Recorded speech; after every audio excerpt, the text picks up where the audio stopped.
ለዓለም እንዲህ ያለ እጅግ አስደማሚ በሚሊዮኖች የሚቆጠሩ ሻማዎች ምድርን ወደ ሰማያዊ ብርሃን የሚቀይሩበት የእመቤታችን የድንግል ማርያም በዓል በእስልምና ስም ፋጢማ ማርያ ተብሎ የሚከበርባት ሀገር በየትም አታገኙም። እስኪ ያስቡት፣ በመቶ ሺዎች የሚቆጠሩ ሕዝብ በአንድ ድምፅ ፋጢማ ማርያ ወይም አቬ ማርያ እያለ ሲዘምር፣ በሚሊዮን የሚቆጠሩ ሻማዎች በጽልመቱ ውስጥ እንደ ከዋክብት ሲያበሩና እንዲያውም ለማመን የሚከብድ ሁኔታ በሺዎች የሚቆጠሩ ምዕመናን ለ30 እና ለ40 ኪሎ ሜትሮች በጉልበታቸው እየተሳቡ ወደ ቅድስት ድንግል ማርያም ስፍራ ሲገሰግሱ ስታዩ ይህ የት ሀገር ነው ያለሁት ብላችሁ ራሳችሁን የምትጠይቁበት ስፍራ ላይ እንገኛለን። የዚች ሀገር ሰዎች ለድንግል ማርያም ያላቸው የማይበገረው እምነታቸውና ፍቅራቸው በግልጽ የሚታይበት ታላቅ የድንግል ማርያም ወይም ፋጢማ ማርያ በዓል ላይ እንገኛለን። ይህ ድንቅ በዓል በየት ሀገር የሚከበር ይመስላችኋል? ይህን ሁሉ ኃይልና የብርሃን ድግስ የምታዩት ከኢትዮጵያ ውጭ በየት ሀገር ነው የሚያስብል አስደማሚው የፋጢማ ማርያ በዓል ወደሚከበርባት ስሟ ሲነሳ ዘምረው ወደማይጠግቡባት አውሮፓዊት ምድር እናመራለን።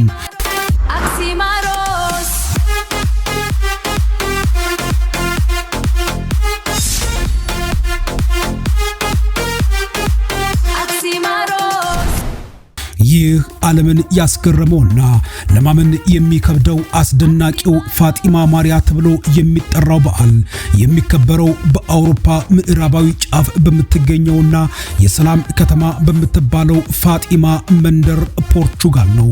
ፋጢማ ማርያ ተብሎ በእስልምና ስም ይህ የድንግል ማርያም በዓል ሲጠራ እዚህ ጋር ነው እንግዲህ ብዙዎችን ግራ የሚያጋባውና ለማመን የሚከብደው የታሪክ ምስጢር የሚገኘው። ለመሆኑ በአውሮፓ እምብርት በምትገኘው ከእስልምና በጣም ሩቅ በሆነችው በፖርቹጋል ውስጥ ይህ ታላቅ መንፈሳዊ ስፍራ እንዴት በነቢዩ መሐመድ ልጅ ስም ፋጢማ ተብሎ ሊጠራ ቻለ? ለዚህ ጥያቄ መልስ ለማግኘት ወደ 12ኛው መቶ ክፍለ ዘመን በመጓዝ ፖርቹጋል በሙስሊም ሞሮች ቁጥጥር ስር ወደ ነበረችበት ዘመን መመለስ ይኖርብናል። ታሪኩ እንዲህ ነው። በወቅቱ ክርስቲያን ፖርቹጋላውያን ሀገራቸውን ነፃ ለማውጣት በሚያደርጉት ተጋድሎ አንድ ክርስቲያን ፈረሰኛ አንዲትን ውብ የሞር ልዕልት በወታደራዊ ዘመቻ ይማርካል። የዚህች ልዕልት ስም ፋጢማ ነበር። ልዕልቲቱ በፈረሰኛው ፍቅር ተማርካና በእምነቱም ተረታ ክርስትናን ለመቀበል ወሰነች። ስሟንም ወደ አሬና ለወጠችው። ሆኖም ግን በአጭር ጊዜ ውስጥ በሞት ስትለይ ባለቤቷ በታላቅ ሐዘን ሆኖ የተቀበረችበትን መንደር በሷ መታሰቢያነት ፋጢማ ብሎ ጠራው። ይህ ስም ለዘመናት ሳይለወጥ ቆይቶ እመቤታችን በ1917 ዓመተ ምህረት በዚሁ ስፍራ ለሕፃናቱ መገለጧ ስሙን ለዓለም ሁሉ የታወቀና የማይረሳ አደረገው። ይህ በራሱ ትልቅ ምልክት ነው። እመቤታችን ቅድስት ድንግል ማርያም ለዓለም የሰላም መልእክትን ለማስተላለፍ የመረጠችው ስፍራ መሆኑ ደግሞ ፋጢማ የሁሉንም ወገን ትኩረት የምትስብ ልዩ መንፈሳዊ ቦታ አድርጓታል። ዛሬ ፋጢማ ሲባል የፖርቹጋላውያን ልብ በእመቤታችን ፍቅር የሚረታው ብቻ ሳይሆን ያ የጥንቱ የታሪክ ቁስል በሰላም የዳነበትን ሚስጥርም ጭምር የሚያስታውስ ነው። በዚህ ስፍራ የሚታየው የድንግል ማርያም ፍቅር ከማንኛውም የዓለም ክፍል ለየት ያለና እጅግ አስደናቂ ነው። በዓሉ ሲቃረብ መላው ፖርቹጋላውያን በጸሎትና በጉጉት ትነዘራለች። የፋጢማ ማርያ ለፖርቹጋላውያን የሕይወታቸው ትርጉም ናት። እንደ ሩቅ ቅዱስ ሳይሆን እንደ እናታቸው እንደ ሀገር ጠባቂያቸውና እንደ ብርሃን መሪያቸው ነው ማርያምን የሚመለከቷት። በዓሉ በምሽት ሲጀመር የሚታየው ትዕይንት ደግሞ ልብን ሰቅዞ የሚይዝ ነው። የሻማ ሰልፍ በመባል የሚታወቀውና በሚሊዮኖች የሚቆጠሩ ሰዎች ሻማ ይዘው የሚጓዙበት ስነ ስርዓት ምድሪቱን ወደ ብርሃን ውቅያኖስ ይለውጣታል። እመቤታችን በነጭ አበባዎች ተከባ በግርማ ሞገስ በትከሻቸው ላይ ተጭና ስትወጣ ህዝቡ በከፍተኛ ምስጋናና እንባ የታጀበ ዝማሬውን ያቀልጠዋል። በሺዎች የሚቆጠሩ ሰዎች በጉልበታቸው እየተሳቡ ላባቸው እንደ ጎርፍ እየፈሰሰ ነገር ግን በውስጣቸው ባለው የማይበረዝ የእሳት ፍቅር ተገፋፍተው ያንን ረጅም መንገድ ሲያቋርጡ ስታዩ ለድንግል ማርያም ያላቸው ጽናት ከስጋዊ አቅም በላይ መሆኑን በአካል ትመለከታላችሁ። ሌላው አስደናቂ ትዕይንት የእመቤታችን የልደት በዓል አከባበር ነው። በፖርቹጋል የባህር ዳርቻዎች በተለይም በናዛሬ ከተማ ድንግል ማርያም በጀልባዎች ላይ ሆና በውቅያኖስ ላይ ስትጓዝ ማዕበሉና ንፋሱ አብረው የሚዘምሩ ይመስላል። ሰማዩ በረቂቅ ርችቶች ሲያጌጥ፣ ምድሪቱ ደግሞ በአበቦች መዓዛ ትታወዳለች።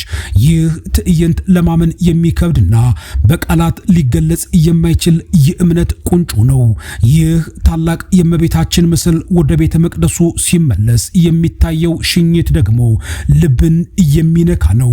በሚሊዮኖች የሚቆጠሩ ነጭ መሐረቦች በአየር ላይ እየተወዛወዙ ደህና ሁኚ እናታችን ሲሏት ያለው ድባብ የድንጋይን ልብ እንኳን የሚያቀልጥ ነው። የፖርቹጋላ ፋጢማ በእመቤታችን ፍቅር ሰክራ የምታሳየው ይህ ትዕይንት እያንዳንዱን ተመልካች ልብ ሰቅዞ የሚይዝና ዳግመኛ የማይረሳ ስሜት ጥሎ የሚያልፍ ነው። በአይን ካላዩት ለማመን የሚከብድ ካዩት በኋላ ግን በፍጹም የማይረሳው በዓል ይህ ፋጢማ ማሪያ ለፖርቹጋላውያን እጅግ በጣም ለየት ያለ በዓል ነው። ይህ ታሪክ ሺህ ጊዜ ቢነገር አይጠገብም። ፖርቹጋልም በእመቤታችን ጥበቃ ስር ሆና ይህንን አስደናቂ በዓል ለዓለም ማሳየቷን ዘንድሮም ቀጥላበታለች። የፖርቹጋል መንፈሳዊ ጥልቀት የሚታወቀው በታሪክ ማዕበል ውስጥ አልፎ ዛሬም ድረስ በደመቀ ሁኔታ በሚከበረው ህዝቡ ለእመቤታችን ቅድስት ድንግል ማርያም ባለው ጥልቅ ፍቅርና በገዳማቱ ጽናት ነው። ይህ መንፈሳዊ መነቃቃት የመጣው በባዶ አይደለም። ህዝቡ ለዘመናት ከአትላንቲክ ውቅያኖስ በሚነሱ ማዕበላትና በታሪክ ፈተናዎች ውስጥ አልፎ እምነቱን ጠብቆ ቆይቷል። ያ ጽናቱ ነው ዛሬ በአደባባይ ፈንድቶ ፖርቹጋል የአውሮፓ መንፈሳዊ የሰላም ወደብ እንድትሆን ያደረጋት። ይህን መንፈሳዊ ጽናትና የሺህ ዓመታት ታሪክ ለዓለም ለማወጅ በፖርቹጋል እምብርት ላይ አንድ አስደናቂ መንፈሳዊ ተራራ ቆሟል። ይህም በዓለም ላይ ካሉ ታዋቂ መንፈሳዊ ማዕከላት አንዱ የሆነው የፋጢማ እመቤታችን ባዛሊካ ነው። ይህ ቅዱስ ስፍራ የታነጸው እመቤታችን ቅድስት ድንግል ማርያም ለሶስቱ እረኞች ሕፃናት የተገለጠችበትንና ለዓለም የሰላም መልእክት ያስተላለፈችበትን ምስጢር ለመዘከር ነው። ካቴድራሉ የታነጸው ቀደም ሲል ኮቫዳ ኢሪያ እረኞቹ በጎቻቸውን በሚጠብቁበት ስፍራ ላይ ሲሆን ይህ ቦታ በ1917 ዓመተ ምህረት ሰማያዊው ብርሃን በምድር ላይ የበራበት ታሪካዊ ስፍራ ነው። ዛሬ ግን ያ ዝቅ ያለ ሜዳ የድልና የግርማዊነት ማማ ሆኗል። ይህ መንፈሳዊ ስፍራ ለአንድ ጊዜ ብቻ ሳይሆን ለሚቀጥሉት 100 ዘመናት በሚሊዮኖች የሚቆጠሩ ምዕመናን እንዲያስተናግድ ተደርጎ በልዩ ጥንቃቄ የታነጸ የምህንድስና ድንቅ ስፍራ ነው። የፋጢማ ባዛሊካ በከፍታውና በስፋቱ አደባባይ ማንኛውም ተመልካች በድንጋጤ በተመስጦ ውስጥ ይከታል። የህንፃው ማማ 65 ሜትር ከፍታ ያለው ሲሆን በላዩ ላይ የተቀመጠውና በታላቅ ግርማ የሚታየው የወርቅ ዘውድ ከየትኛውም አቅጣጫ ሆኖ ሰማይን ተንተርሶ ይታያል። ግንባታው ከበርካታ ዓመታት በፊት ቢጀመርም በየጊዜው በሚደረጉ ጥንቃቄ የተሞላባቸው ማስፋፊያዎች ዛሬ በሚያስደንቅ ሁኔታ ተጠናቋል። ህንፃው ሙሉ በሙሉ በፖርቹጋል ነጭ ድንጋይ የተለበጠ ሲሆን የህንፃው ጥበብ የመጨረሻ ጥግ ተደርጎም ይወሰዳል። ወደ ውስጥ ስንገባ ደግሞ ምናባችንን የሚፈትን ሌላ ዓለም ይጠብቀናል። የካቴድራሉ ውስጣዊ ክፍል በ15 የጸሎት ቦታዎችና እጅግ አስደናቂ በሆኑ የእምነት ስዕላት ተሸፍኗል።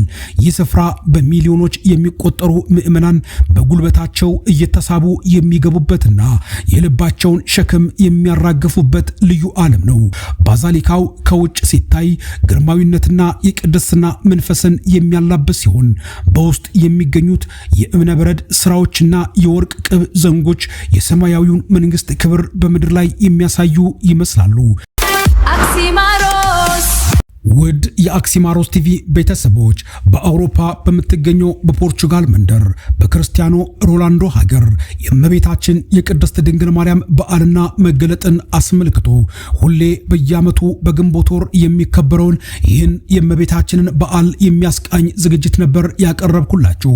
በሌላ ጊዜ በአዲስ መረጃ ወደ እናንተ እስክመለስ ድረስ ለዚህ ቻናል አዲስ የሆናችሁ ሰብስክራይብ በማድረግ መረጃዎች ሲለቀቁ ፈጥነው እንዲደርሷችሁ የደወል ምልክቷን በመጫን ላይክ እና ሼር በማድረግ ወዳጅ ቤተሰብ እንድትሆኑ እየጋበዝኩ እሰናበታችኋለሁ። መልካም ቆይታ።